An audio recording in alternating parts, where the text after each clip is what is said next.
So, General, it's fair to say then that you expect around the 1st of June the specific earthquake relief operations will end, and then this National Guard effort will be back on sort of normal engagement of the type you were working on your pre-earthquake trip, or the trip that ran into the earthquake?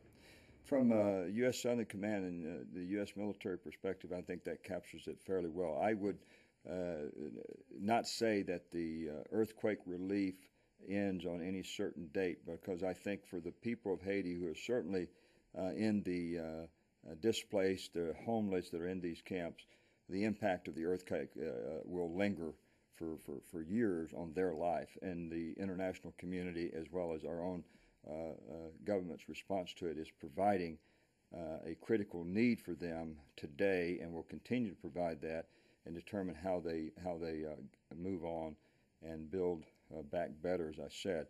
But from our U.S. military's perspective, we will continue to support USAID and our U.S. government efforts, but we're reshaping it based upon the needs on the ground.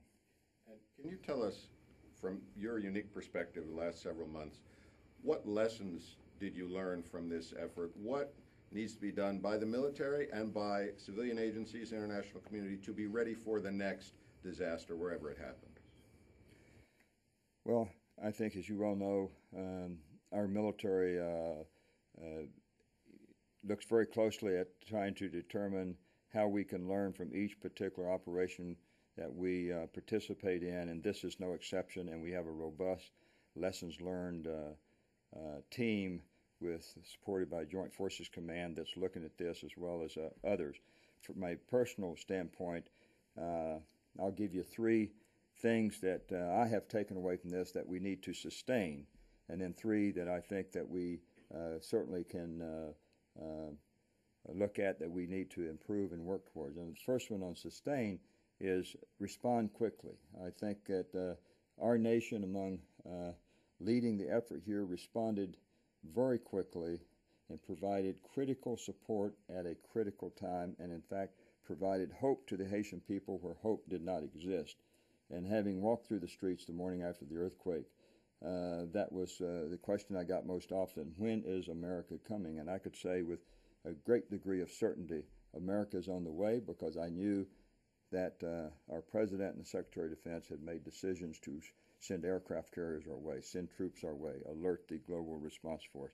And while it took time to build up the capacity to provide aid, it happened, I think, much faster than most expected to, given the logistical challenges associated with only having one small airport to push supplies through. The second one I thought we sustained that we need to keep working on in all operations is coordination and collaboration. At the same time, coordination is one of the major challenges that we face in any operation, but certainly this one, when you have, as I mentioned, over 140 nations, over 1,000 non-government organizations, all trying to do their best to provide essential aid. How do you coordinate that overall effort and work with the United Nations, which is leading the humanitarian assistance effort there? But we put in place, under the leadership of USAID and working with the United Nations, mechanisms to try our best to coordinate and collaborate and develop partnerships in places that did not exist before. So I thought that was a sustainment from my perspective. The other one is focus on what's important. And what was important on the first day after the earthquake was saving lives. And what's important today is still saving lives, with some longer-term vision of how you move forward from here. But getting together to make sure everybody keeps in focus that we have a lot of people in need, and at the Haitians, and in fact, how do you avert crisis of health crisis, for example, so you don't have diseases that take root in some of these camps. People are working very hard to ensure that doesn't happen. Unfortunately, we haven't seen that to this point. The three improves that I would give you was determine requirements quicker.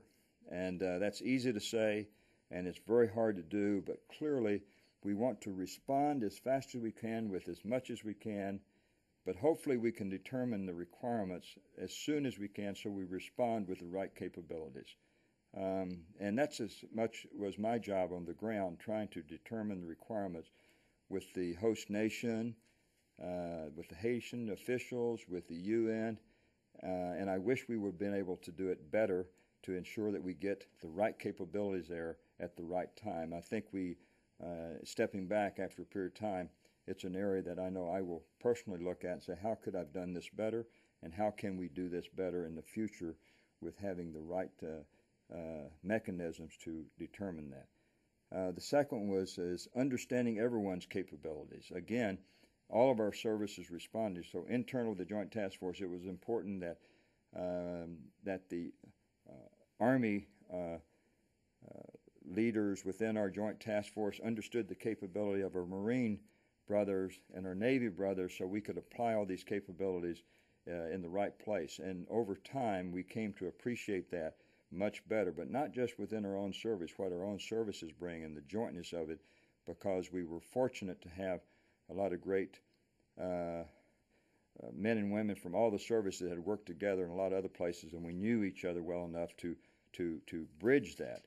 But at the same time, what capabilities are there from the civilian sector? What NGOs are in country with unique capabilities? What we found very quickly is there was tremendous capability already there in Haiti.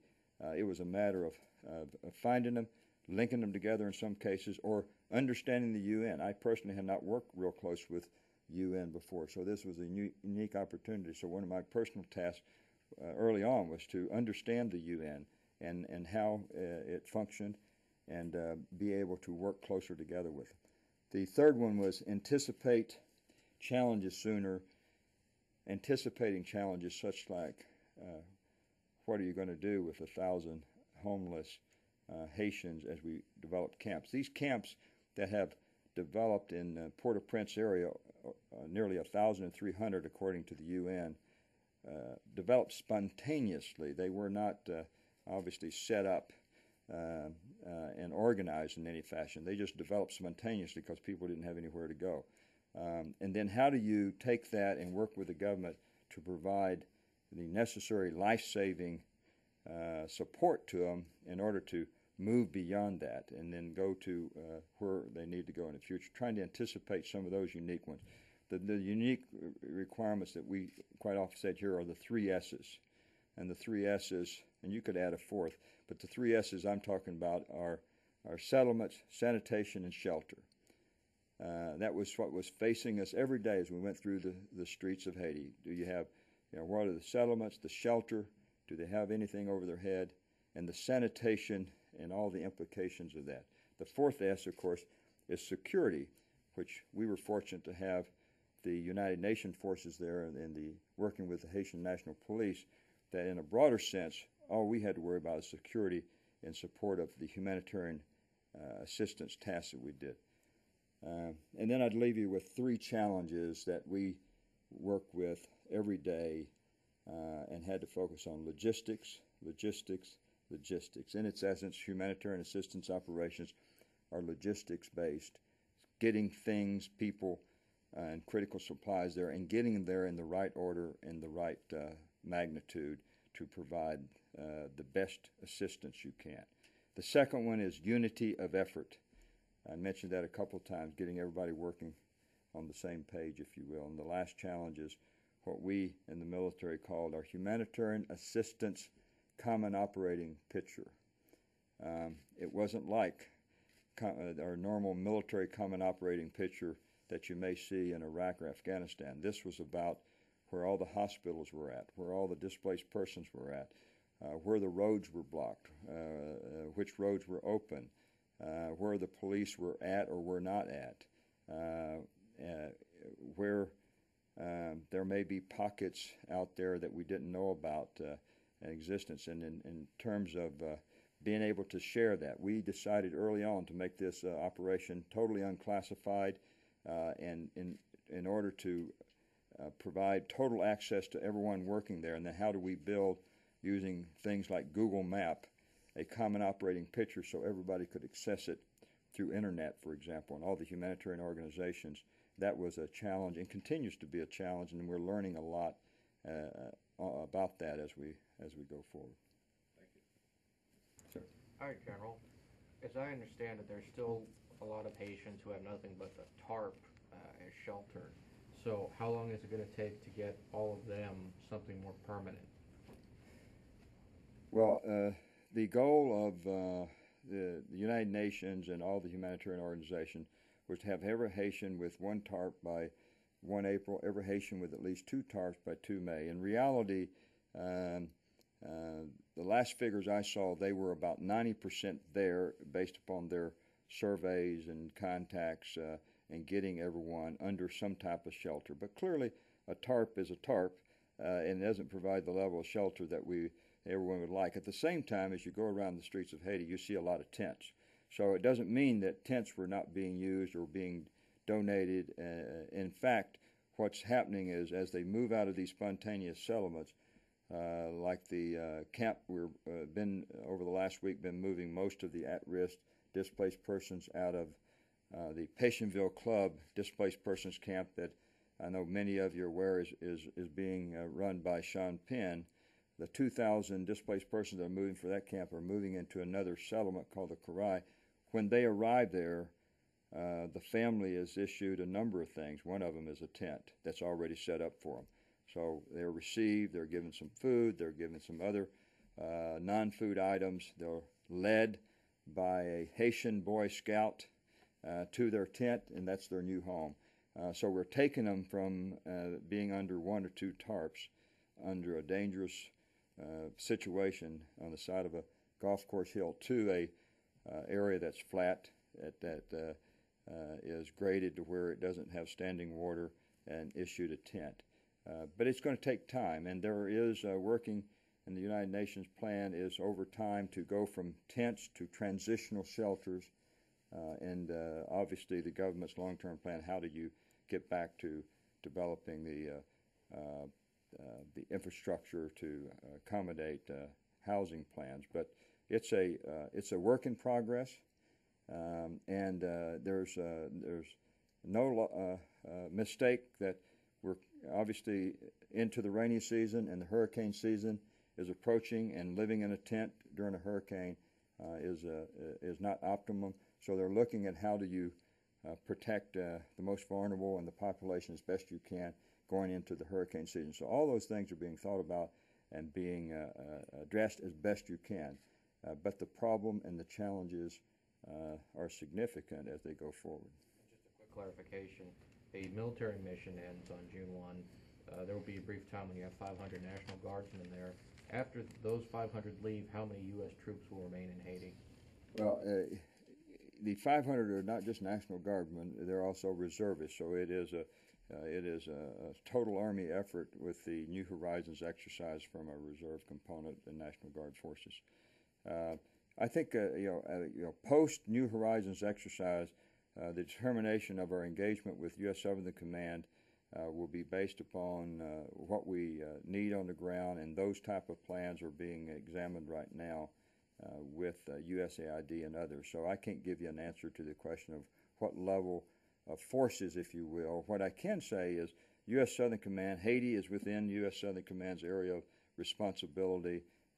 Like I was there before the earthquake, I will continue to be engaged with our staff from U.S. Southern Command, and General Fraser will be there tomorrow to continue to look at how we, from a U.S. Southern Command perspective, can continue to support the country team and USAID efforts as they move forward. Sir. Gordon, we'll make yours the last one, I'm afraid. So I just wondered, when you mentioned the determine requirements quicker, I just wondered if you had one of the 3 improves you mentioned. Do you have a specific recommendation for the higher ups about how they should assess the requirements faster? As I recall, it took a day or so, it seemed, from this side, that the military to figure out, to get the assessment team on the ground, all that. Is there kind of a specific recommendation that you would make to try to make that, compress that time frame? Well, I don't have anything just yet that I can offer to say, except to say that we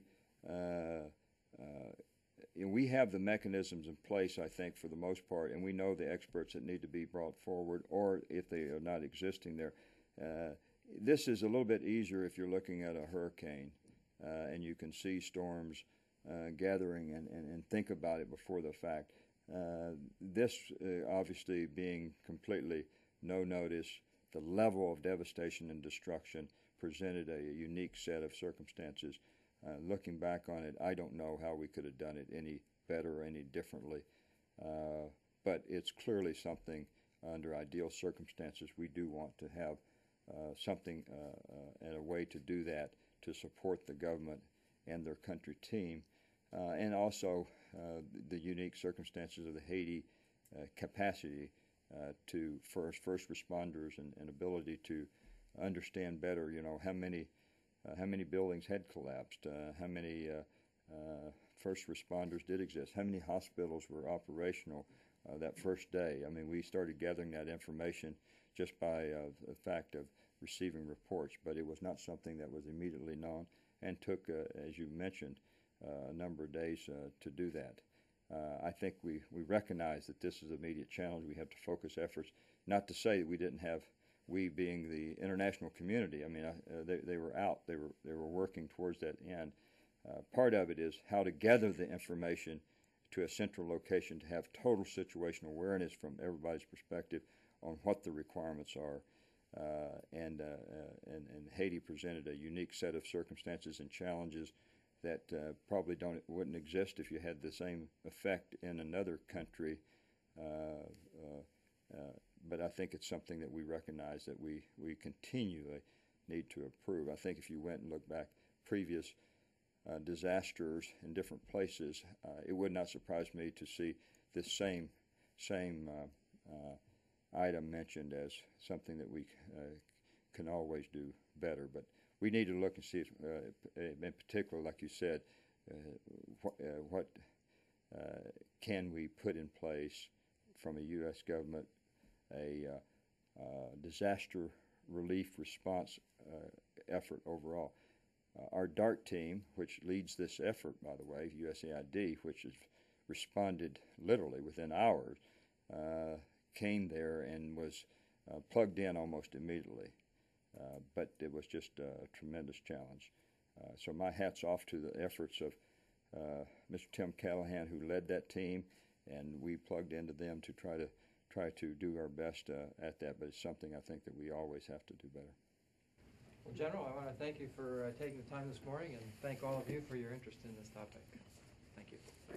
Okay, thank you.